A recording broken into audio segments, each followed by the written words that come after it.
Morning live dari Heart Studio, inspiring people with music ya. Oke, Bung Jose. Nanti kita juga akan dengar ya. salah satu sosok ya, Ada yang akan menginspirasi kita ya? juga dengan musik ya. Iya, ada Dea Gina di studio. Iya, kita dengar suaranya. Oke, tapi sudah ada si cantik di ujung sana. Iya, nanti akan perform bersama dengan kita ya. Baik. Oke. Ini saya ada pertanyaan barangkali ke Pak Coach Budi ini. Iya nih, kan dari tadi Bapak bilang kalau misalnya banyak murid Bapak yang udah mulai sukses.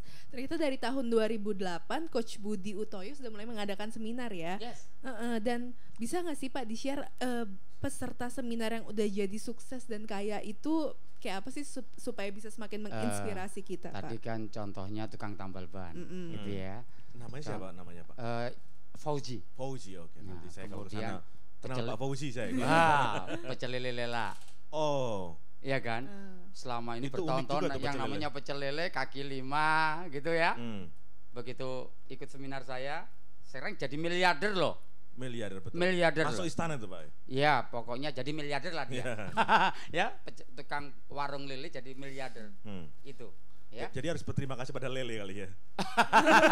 Berterima kasih sama Tuhan, Pak. Iya. Nah, saya ingin tadi share ya. Bagaimana kok orang itu bisa sukses dan kaya. Tadi kan Pak Joko bilang bahwa menjadi pengusaha sekarang itu butuh ilmu. Orang yang selalu belajar.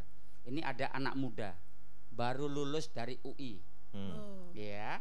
Lulus dari UI, dia itu bingung mau kerja apa karena jurusan bahasa Arab. Wah, saya bahasa Inggris, Pak. Bahasa Inggris masih enak. Oh ya, bahasa Arab kan Masih bingung dong mau mending. kerja. Saya kampung Melayu jurusan. Apakah saya jadi pembaca doa di kantor, kan bingung dia ya. Dia dengarkan radio, datang ke seminar saya. Ya.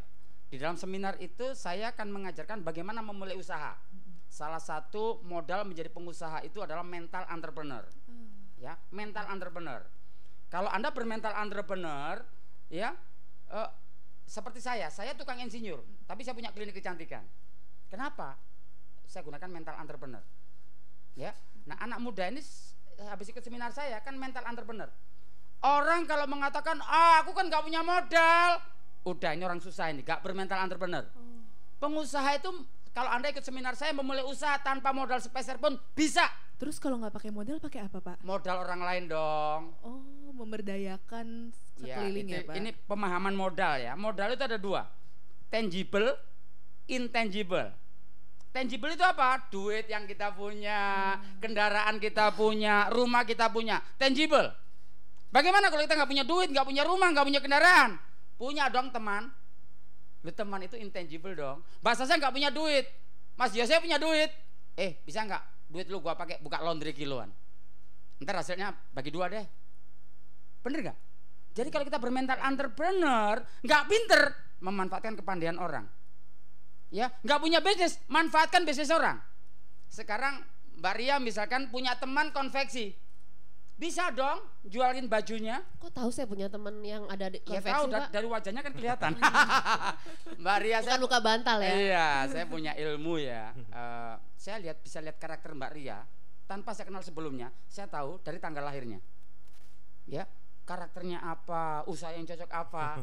Itu namanya jalur alamiah. Penerawangan, Coach Oh, Budi. bukan penerawangan, itu ilmiah. Ada astro science. Loh, nggak ada. Kok ada Senin, ada Selasa? Kenapa sih? The power of apa, Pak? The power of number. Ya, jadi itu saya belajar itu ya. Tadi kan selalu belajar gitu ya. Jadi mental entrepreneur. Saya kasih contoh ini anak tadi baru lulus ya. Dia bingung mau siapa. Begitu ikut seminar saya, dia pulang langsung orang yang ikut seminar saya langsung bisa action. Langsung bisa action. Anak ini langsung ya, dia anaknya orang susah, ya ikut seminar saya naik angkot dia nggak punya duit juga, ya tapi kan kalau bermental entrepreneur manfaatkan duit orang, manfaatkan usaha orang, manfaatkan kepandaian orang, ya.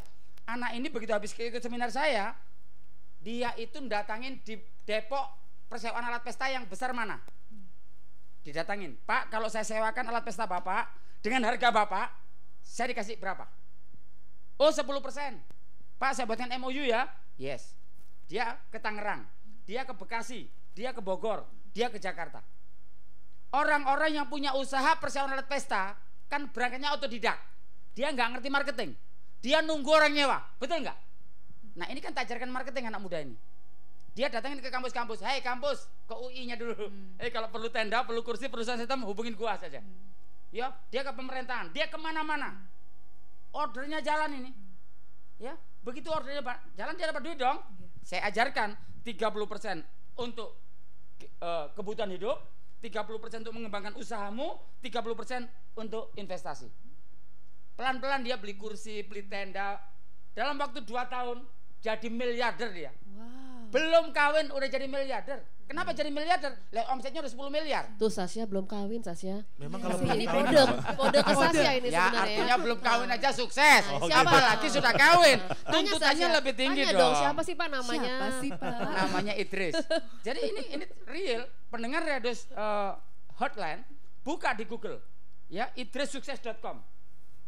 Ya, itu dia terbuka. Betul, saya muridnya Pak Budi Utoyo. Betul, real. Ya. Nah, jadi ini contoh. Modal usaha itu nomor 1 mental entrepreneur. Mental entrepreneur. Mentalnya dulu ya, mindsetnya Pak ya. Mbak Ria, Pak Joko, Pak Yose, Mbak Sasa, ke Gramedia ada buku Belajar Goblok dari Bob Sadino. Itu baca, siapa penerbitnya? Penerbitnya Kintamani. Itu punyanya Budi Utoyo. Iya. Oh, Kintamani punya Bapak? Punya Budi Utoyo, ya. Saya hanya bermodal entrepreneur. Ya, kenapa saya tiba-tiba bisa punya penerbitan buku? Ini karena saya bermental entrepreneur. Ya, tahun 2005 saya ketemu Bob Sadino. Karena saya bermental entrepreneur langsung dong, gua apain orang ini ya? Orang lah bermental entrepreneur, ketemu orang pinter, ketemu orang punya duit, ketemu orang punya fasilitas, otaknya langsung mengatakan, gua apain ini? Itu mental entrepreneur. Nanti saya bahas detail dalam seminar saya. Nggak mungkin dong ngomong di sini 1,5 jam detail, gitu ya. Jadi saya, Om, apa Bud? Om harus berguna bagi banyak orang, Om. Bud, lu nggak usah ngajarin gua, katanya Om begitu. Bukan ngajarin Om gitu. Bud, gua ini udah ceramah kemana-mana, gua udah bicara kemana-mana, nggak dibayar pun gua datang. Saya bilang kurang Om. Kurang gimana? Kalau Om jadi pembicara, hanya yang datang yang dapat manfaat dari Om. Bagaimana orang yang nggak datang? Mohon maaf Om, kalau Om meninggal, udah nggak bisa ngajarin orang lagi dong. Terus gimana Bud? Bikin buku Om. Gua nggak punya waktu, udah jangan Om yang ngurusin, Budi Om yang ngurusin. Akhirnya jadi deh bukunya. Boleh. Kalau saya tidak bermental entrepreneur, saya kan nggak bisa nulis, betul nggak? Loh, karena saya bermental entrepreneur, kalau Om Bob mau, saya cari penulis dong. Penulis mana yang nggak mau nulis Bob Sadino? Iya. Begitu bukunya jadi, tinggal nyari percetakan dong. Begitu bukunya dicetak jadi, tinggal nyari distributor dong. Iya, iya. Coba, hanya bermental entrepreneur, saya memanfaatkan 3 potensi, ya. Sudah punya penerbitan. Iya, Itu iya. contohnya. Luar biasa. Iya, iya, Cari iya. penulis nggak usah susah-susah Pak. Ini ada orangnya ya. Provokator Dapat di kasih belakang kode. gitu ya. Loh, Mbak Win kenapa kesana Mbak Win ya? Mbak Win tadi kayaknya udah bawa minum deh. Mbak Win, Iya. iya mungkin biar adem sedikit nih Mbak Win. Kita ngelihat Pak Budi, Coach Budi semangat Iya. gini kita jadi Iya. ke ini Pak- gitu Pak ya. Joko, Pak Joko, ya, tanggapi Iya, dulu, Pak Joko, iya. gimana? Nah ini ada Mbak Win, aduh Mbak Win Iya. cantik banget sih. Ini kan bisa interaksi ya dengan pendengar. Bisa ya? Bisa. Ya, jadi saya senang sekali kalau ada pendengar yang tanya apapun, Iya. yang usahanya nggak maju. Pak Heri mau nanya, Pak Heri. Tanya ke saya dah. Ya. Ya terima Oke. kasih. Baik, ini lagi sela-sela. Pak Joko barangkali mau nanggapi Pak Joko. Iya, jadi nanggapin tadi, jadi intinya balik lagi bahwa seorang entrepreneur itu memang modal itu memang tidak mesti dari modalnya dia sendiri. Bukan dari duit dia ya Betul, Pak. tapi catatannya adalah seorang entrepreneur ketika dia mau berpartner dengan orang lain, dia mesti punya konsep yang ada di mindsetnya dan konsep itu mesti dituangkan dalam sebuah proposal. Dalam arti dalam sebuah proposal di mana orang akhirnya tahu, oh kenapa dia mesti pilih. Karena kan begini, kalau tadi dikatakan Pak Budi bahwa bekerja tanpa modal itu memang benar, tapi prinsipnya satu, yang mau memberikan ke kita itu kan kita harus tahu apa yang kita mau berikan pada dia sehingga akhirnya terjadi timbal balik yang sepadan. Karena bagaimanapun terjadi yang kita sebut sebagai simbiosis mutualisme. Jadi artinya pihak yang punya ide mesti bisa menjalankan bisnisnya, tanggung jawab menjalankan bisnisnya, pihak investor adalah orang yang menginjek dananya, dan ini harus ketemu satu titik yang supaya klop. Jadi jangan sampai nanti satu pihak merasa dirugikan karena idenya ini hanya ide di atas kertas, bukan ide yang tereksekusi dengan benar. Gitu Tapi sih. luar biasa loh, saya lihat bagaimana tulisannya Pak Joko nih di media-media massa gitu ya. Setiap kali buka koran ada tulisannya Pak Joko. Wah. Mantap. Baca nggak? Hampir. Jangan cuma tulisan sendiri yang dibaca hampir ya. nggak baca, jangan-jangan. Iya. Jangan sampai tulisan sendiri yang Luar dibaca. biasa. Oke. Oke, ini kita juga ingin ngobrol dulu dengan artis kita ya. Iya. Ada Dea Gina. Dea Gina. Oke, Dea. Wah. Ayo dong, stok. Silakan Sasya. Iya. Iya, Ini sesama ini nih. Sama artis. Sesama artis ya. Sesama cewek bergitar gitu ya. Kak, Sesama ya? wanita bergitar. Dilarang saling mendahului. Iya. Iya. Oke, Ini- Dea. Oh, iya. Iya, Dea. Halo. Iya. Iya. Hari ini bakal bawain berapa lagu nih? Berapa lagu sih? Kayaknya sih 3 lagu ya. Sekitar 3 lagu ya. Iya. Oke. Yang bakal dibawain paling pertama apa dulu nih? Kita galau-galauan dulu ya, pagi-pagi galau-galauan dulu. Galau-galauan dulu. Aduh. Sedih karenamu. Oh, ini single terbaru dari Dea atau bukan? Bener banget. Oh, bener banget. Ceritanya tentang apa sih? Jadi lagu Sedih Karenamu ini ceritanya tentang seorang cewek yang sedih gitu ditinggal sama pasangannya gitu. Sedih dulu ya pagi-pagi ya. Ya, dia sendiri aktivitasnya selain nyanyi gitu ya, bobo gitar. Apalagi aktivitas lainnya? Kuliah sih seperti biasa, Kuliah, iya. terus main musik juga gitu. Rencana mau jadi pengusaha dia? Mungkin saja. Mungkin saja ya. Oke. Musisi yang pengusaha. Iya. Musisi yang pengusaha, benar Semuanya ya. Ini merambah peluang segala juga bidang ya, Pak. Gimana? Purwacaraka kan punya sekolah musik Purwacaraka dong. Iya kan, itu kan luar biasa ya. Nah, nanti dia punya mungkin sekolah belajar gitar Sekolah gitu musik ya, ya. sekolah musik Atau ya. mungkin label rekaman juga ya. Deha Musik ya. Betul, bagus tuh, dia musik ya. Iya, singkat, jelas, tapi menjual gitu ya. Oke, satu pertanyaan lagi nih sebelum Dea bawain singlenya. Iya. Selama proses produksi, apa ada cerita menarik apa nggak sih di baliknya? Aku sih sempet sakit dulu sempet sakit sih, kayak sakit thalassemia, tahu nggak? Oh iya. Thalassemia tuh kayak kelainan darah gitu, terus nggak bisa jalan gitu. Jadi sebelum proses rekaman itu sempet sakit, sempet down, terus habis itu rekaman lanjut gitu sih. Wah, luar biasa banget. Jadi di ya. tengah-tengah yang masa pemulihan gitu Pemulihan ya, sih. itu masuk Masuk ke rekaman gitu. Oke. Kita dengerin langsung ya. Iya. Kita saksikan juga, tentunya Anda bisa menyaksikan juga melalui saluran YouTube kami di Heartline Network. Dea. Dea Gina dengan single terbarunya.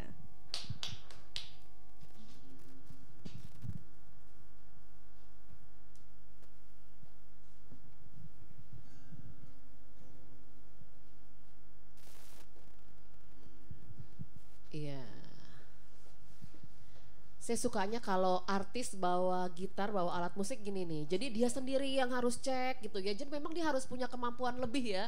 Gitu. Enggak cuma main doang, Pak. Tapi dia juga harus pengaturan-pengaturannya ya. Iya. Oke. Nah, suara-suara gini kadang sering keluar juga gitu. Tanggung jawab di stage-nya harus lebih tinggi ya. Tanggung jawab di stage itu harus besar dari seorang penyanyi, nggak cuma sekedar nyanyi, tapi tanggung jawabnya semua. Begitu ya Dea ya? Oke, yuk siap ya. Wes, ada asisten ternyata ya. Ya. Sedih karenamu.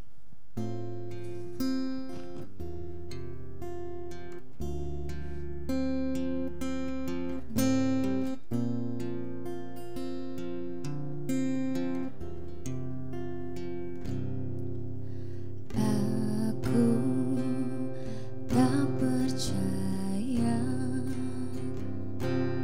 kamu kan begitu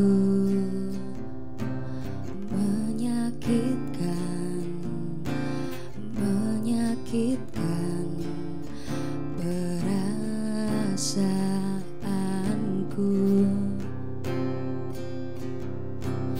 Mana selama ini bilang cinta, bilang sayang, perubahanmu, sikap cuekmu, kok tiba-tiba aku sedih karenamu.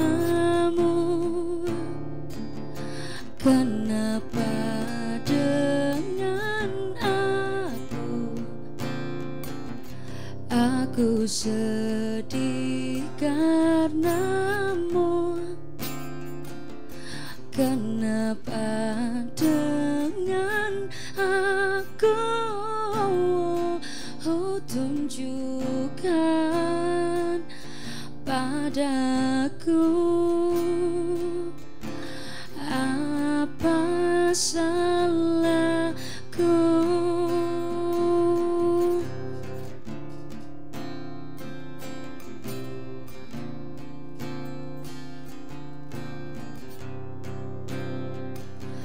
Aku sedih karenamu.